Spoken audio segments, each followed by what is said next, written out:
Good morning, sir. Good morning, graduate school fellows. So I am here to dish out to you the history of educational technology. But before we go to the timeline, let, let us first get to know what is educational technology. So, educational technology is the manner of accomplishing instructional tasks, especially through technical process, method, and knowledge. Here we go. So in 13th century BC, Asian civilization, when man started to use pointed stick to inscribe sign and symbol on the leaves of tree, and knife for the bark of trees and caves. Hebrews and Phoenicians were the first to use an alphabet. In 3100 BC, Egyptian devised a system of picture writing called hieroglyphics. So as you can see on the picture, so that's how hieroglyphics look like. In 4th and 5th century in ancient Greece, Spartan education emphasized the development of physical body coupled with discipline. The boys underwent exercise and activity that promoted bodily strength, endurance, and vitality. So these include dancing, wrestling, horseback riding, and swimming.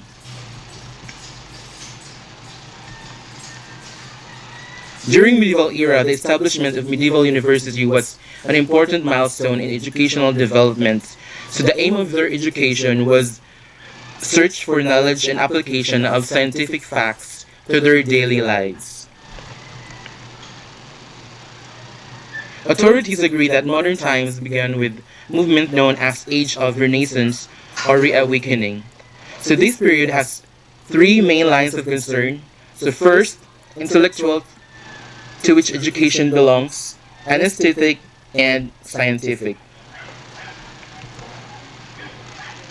Next, in the 19th century, the age of naturalism, education was preservation of natural goodness of individual and formation of society based upon the recognition of natural individual rights.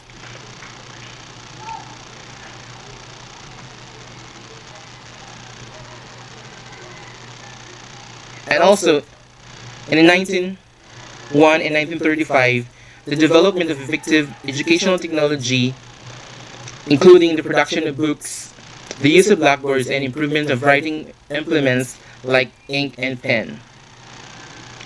Since where innovation were already seen in this time.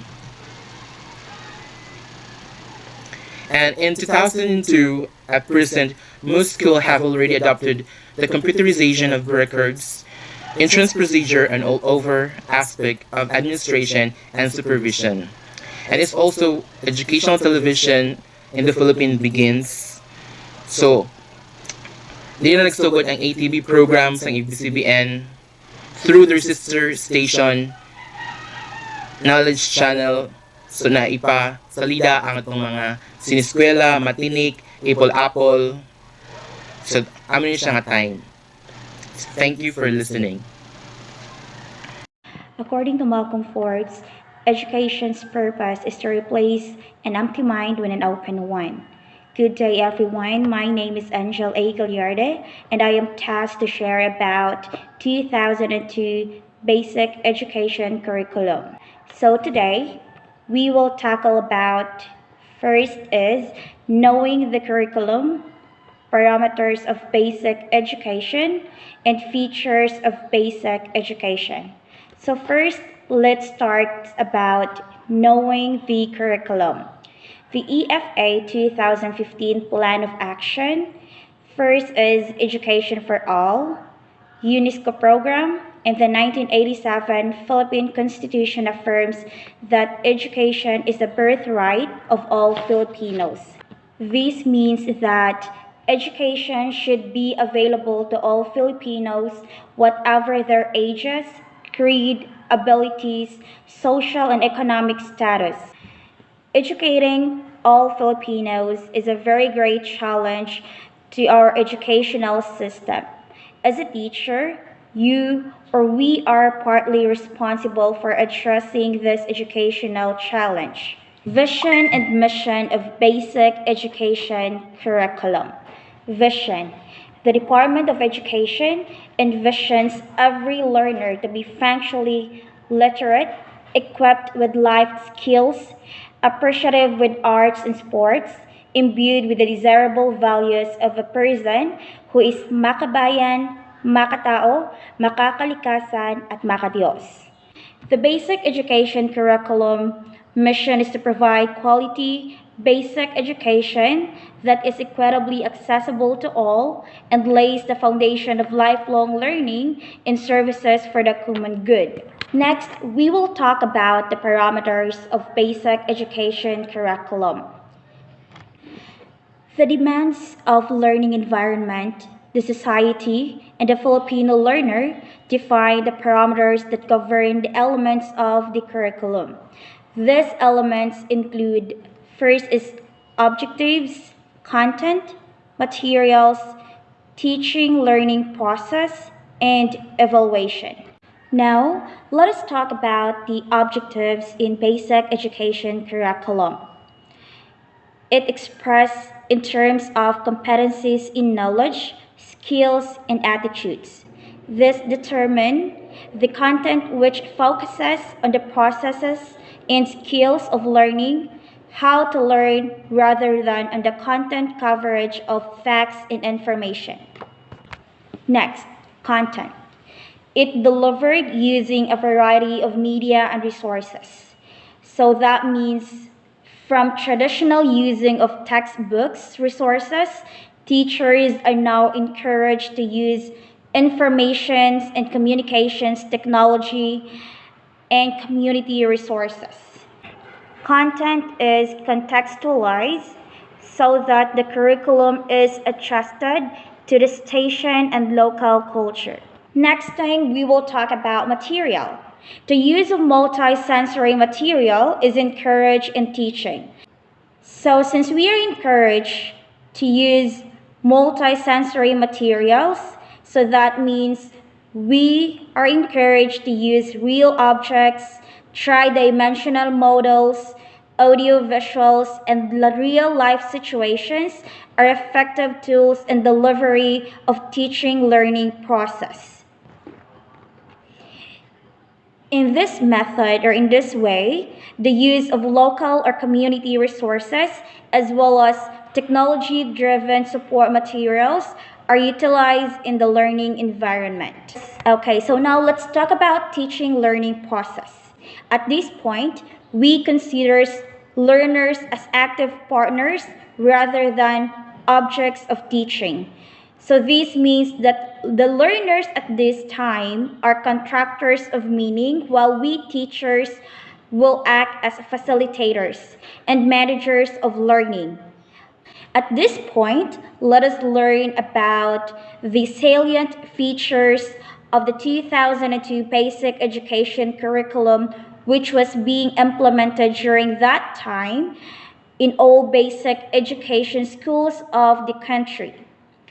Their aim or goal is to raise the quality of education of Filipino learners and graduates. The basic education curriculum empowers lifelong learners through the attainment of functional literacy. At this time, integrative teaching works best in basic education curriculum. It is so because the curriculum is treated in holistic manner. The process is interactive, collaborative, and innovative. The integrative teaching comprises the following. First, thematic teaching. Second, content-based instruction. Third is focusing inquiry. And lastly, generic competency model. First, let's talk about thematic teaching. It links the ideas to actions and learning to life. In thematic teaching, we are selecting and highlighting a theme through an instructional unit of module, course, or multiple courses. It is often interdisciplinary, highlighting the relationship of knowledge across academic disciplines in everyday life. It also consists of a curriculum that is unified and dwells on an identified theme or topic, ideally guided by essential questions. Now, let's tackle about the content-based instruction. At this point, the integration of content learning with language teaching. So the language curriculum is centered on the academic needs and interests of the learners. This also refers to an approach to second language teaching in which teaching is organized around the content or information that students will acquire rather than around a linguistic or other type of syllabus. Now let us talk about the third one, which is focusing inquiry. At this point, the teacher guides the learners to discover answer to questions. For example, whether or not answers pre-exist. So learners become creators of knowledge rather than recipients. Concepts and content are less important than governing process, conducting an investigation, and communicating what was learned to others. The process of inquiry is the organizer of the instructional design, while content is relegated to an ancillary place. The fourth one is the generic competency model. Learners at this point are enrolled in 3 to 4 linked or related courses or subject areas. First, in Makabayan, for instance, competence can be clustered into personal development, social competencies, and work and special skills. In generic competency model, it is already a set of skills, knowledge, and attitudes that allow to complete a task in a given context, which mobilize in an integrated manner. The most common competencies being integrated in this generic competency model were personal development, social competence, and work or special skills. These three skills are integrated in teaching 2 or more subjects. Since we are all done talking about knowing the curriculum and parameters of basic education curriculum, now let's proceed to knowing the features of basic education curriculum. The first one is greater emphasis on helping every learner become a successful reader. Second, emphasis on interactive or collaborative learning approaches. Third, emphasis on the use of integrative learning approaches. Fourth, teaching of values in all learning areas. Fifth, development of self-reliant and patriotic citizen. Sixth is about development of creative and critical thinking skills. Before we end this discussion, let's just talk about some important things about the basic educational curriculum. During this time, basic education brings awareness among the masses, opens avenues for opportunities as well as self-advancement and improvement, and reduces chronic and intergenerational poverty. As a first step in the creation of welfare and trust society, universal basic education is an absolute prerequisite for sustainable development. In order to compete with the surrounding world, children are prepared from very early childhood. The first 6 years of a child's life are globally acknowledged as being the most critical years of lifelong development, since the pace of development during these years is extremely rapid. This is why basic education is very necessary for all to go ahead in life and get success. And that's all for 2002 Basic Education Curriculum. Thank you. Secretary Briones once said, and I quote, "Education is not the same education during your time or during my time. It is going to change, and the change has already started." Unquote. Good morning, everyone. I am Alvin Batrigas, and at this time, I am tasked to share a few information about the K-12 curriculum in the Philippines. And of course, this is in continuation with our group's topic, the history of the educational technology and standards. Due to the need of the community, education must also learn to adapt to the rapid change in the society and the technology. And that's one of the aims of the K-12 curriculum. Now, why change to K-12? One of the primary reasons is that we are the last country in Asia and one of only 3 countries in the world with a 10-year pre-university program. Our educational system should also be at pace with the trends in the education in order for us to be more competitive globally. K-12 Education Vision. The K-12 Basic Education program aims to provide every Filipino child with the education to compete in a global context. The goal of the curriculum is to give Filipino students enough time to master skills and concepts so that they are ready for tertiary education when time comes. As of today, it is but evident that the graduates of the K-12 Basic Education program are holistically developed Filipinos who have the 21st century skills. Students acquire mastery of basic competencies. They are more emotionally mature. They are socially aware, proactive, involved in public and civic affairs. They seem to be adequately prepared for the world of work or entrepreneurship or higher education. They're legally employable with potential for better earnings. And they are globally competitive. What are the salient features of the K-12 BEC framework? Now, this is abbreviated as HOPE since K-12 is a hope for the education and our Filipino students. Number 1, holistic development. The development of intellectual, mental, physical, emotional, and social abilities in a child so that he or she is capable of facing the demands and challenges of everyday life. Number 2, outcomes based. Each student should have achieved certain tasks or goals independently. Number 3, principles.